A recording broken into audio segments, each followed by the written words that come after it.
Welcome to Vape News Radio, the voice of vaping. In each show, we share the latest about regulations and things you need to know, plus upcoming conferences and fests, along with interviews with the movers and shakers in this fabulous vape space. Are you looking to get into this ever-expanding marketplace? Do you want to master this industry? Listen up as Norm Bauer, the Vape Mentor, shares it all. And here's your host, Norm Bauer.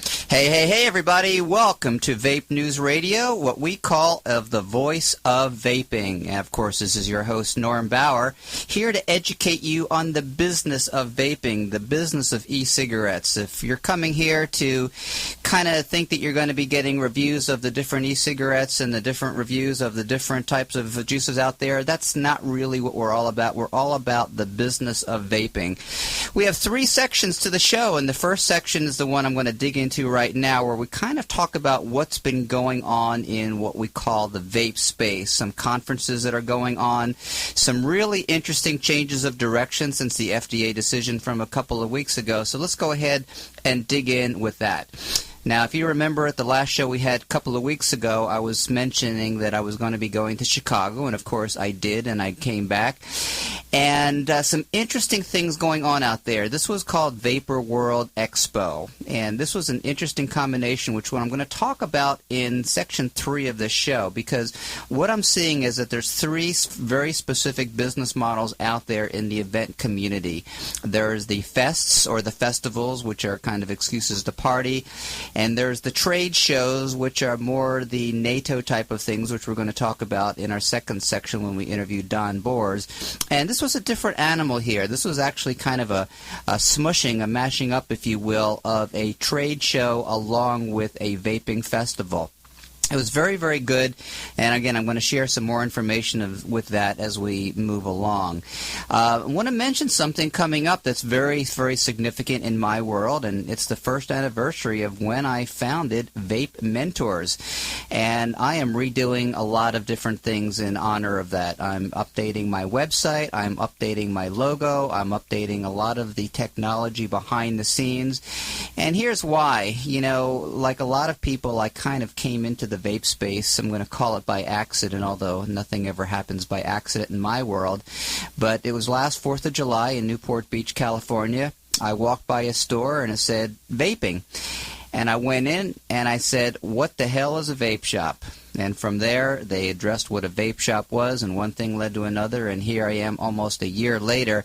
And I'm very, very pleased with both the direction of my business and my own personal growth in the vape space, but I'm also very, very encouraged by the direction and the maturation of the market itself.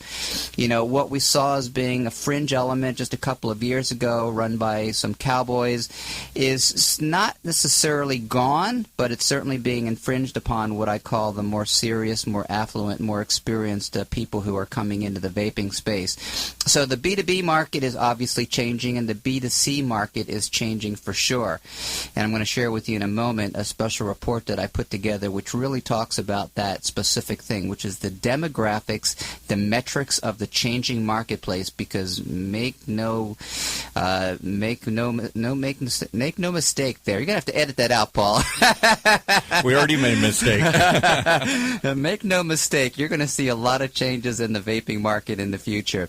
I want to mention, for those of you who either are in Southern California or for those of you who are able to come to Southern California, I'm going to be speaking on June 5th and 6th at Vape Affiliates. Vape Affiliates is a different model, and what they're doing is that they're actually teaching those of you who have websites or want to create websites how you can create affiliate relationships and make a lot of money. And what I'm seeing is that potential for this third channel, for this third silo, is actually more lucrative than the brick and mortar and the online store. So I'm very honored to be speaking there, and I'm going to go in as a student as much as I am a teacher, and I'm going to learn as much as I possibly can. For those of you on the other side of the world, the other side of the United States, in Miami, coming up in just a few weeks on June 6th and 8th, June 6th, 7th, and 8th is a Vape Festival down in Miami. So, you know, people always ask me, Norm, should I go to these vape festivals? And my answer is absolutely. You must go to these vape festivals. They're a great fun experience. You're going to meet some awesome people. I have in the several that I've been involved with, both as an attendee attendee and also a participant.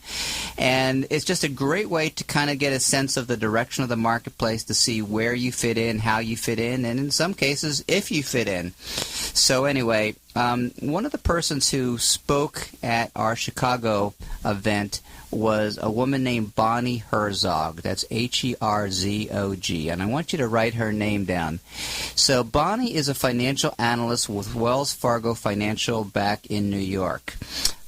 She is as significant as anyone when it comes to the financials of the vaping industry. I came across Bonnie last fall when I first started VapeMentors, when I first started speaking, because she was holding an Ecig symposium in New York City hosted by Wells Fargo. And it was the first time anything like this had been done. Now understand, this was for the big boys. This is done for the benefit of big tobacco. This was done for the mystics of the world and for all the different companies that are very, very serious players, not the amateurs, not the novices, but the people who are doing multi-million-dollar businesses. I was not able to attend, but Bonnie is amazing with the sharing of the information that she has. She's also very, very high on the vaping market, which she calls the VTM market, which stands for Vapor, Tanks, and Mods. So make a note of that acronym, VTM, because that's what they're calling it, folks. That's what they're calling it in the real world outside of the very small world of vaping. So I'm going to share with you a little bit of information that came out in a newsletter that just came out earlier today. It might be a little bit dry for you, so what I've done is I've just kind of parsed it down to what I consider to be the most salient bit of information. Now, before you get too deep into it, we just want to know, is this going to be something, this is the gospel here according to Norm? Is this the... I want to learn the ways of the Force and become a Jedi like my father. Yes. That kind of thing. The force is in motion here. This is coming from Bonnie, but Bonnie and I actually have a good communication chain, and I told her that her estimate of 5,000 to 10,000 e-cigarette stores and vaping stores out there was a little bit on the high side, and she actually deferred to my expertise, and so she's going to dial that down to probably something closer to the 5,000 that we see right now. So here's kind of some of the bullet points of what Bonnie put out in this newsletter. Consumption of vapor products, that's e-cigs, vapors, tanks, mods, or VTMs as I just described, will surpass consumption of combustible cigs in the next decade. Wow. You're saying, say that again. You're saying that e-cigs will actually go beyond traditional cigarettes? Yes, sir. Wow. Yes, sir. And there's a reason for that, which we'll share as different shows goes on. But there's a huge incentive for the big tobacco companies to be getting involved in this space beyond just the public perception or the misperception of the tobacco industry. Those guys are kind of like the pariahs of the business, so this is giving them a really good way to get some positive press out of it. So should we ring the bell here or anything? Yeah, ring the bell, man. do the little cash register. Okay. Ka-ching. Ka-ching, ka-ching. So right now tobacco is about a $35 billion industry, and e-cigs and vaping is about 2.2, so it's, not even 10%. So you're going to see by 2020, by 2025, you're going to see a lot of changes. And the number that she puts in here, again, this is per Bonnie's newsletter, the combined margins of combustible cigs and vapor products will surpass combustible cigs margins. This is margins. This is really about the percentage of the marketplace that they command as early as 2017, driven by lower MSA payments. Now, another thing... What the heck does that mean? Okay. There was a master settlement agreement, which is called the MSA, about 10 years ago. And what happened is the government basically said to the e-cigarettes, or excuse me, to the combustible tobacco industry, yes, we will continue to allow you to manufacture these carcinogenic products, but we want you to pay us a boatload of money, and they did. And so what happens is the large tobacco companies, they pay millions and tens of millions of dollars over the years and in the successive years, and it basically is kind of like their penance for doing damage to people.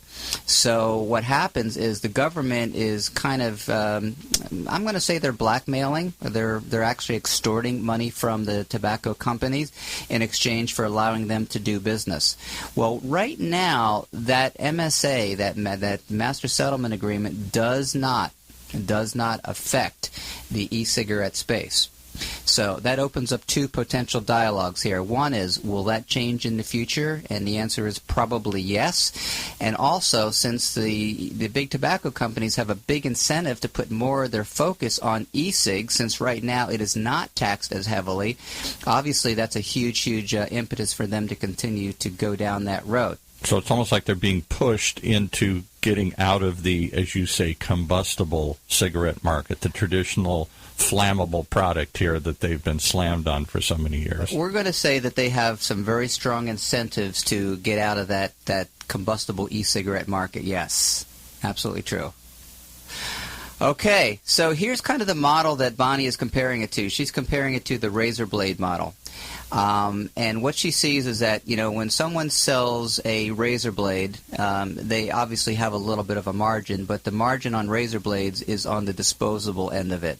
And it's no different than the color printers out there. They sell printers for very, very low amounts of money, but they make money on the margins on the ink. And that's the way that Bonnie sees the e-cigarette market going, which they call the e-vapor market. And she's saying higher margins on liquids, which we believe are at least 50%. And for those of you in the vaping industry, you know that that's probably on the low side. Right now, the margins on vaping products is extraordinarily high. They're making 50% markups on these things, or 50% margins, rather? Actually, it's probably 2 to 3 times that. Wow. Yeah. Wow.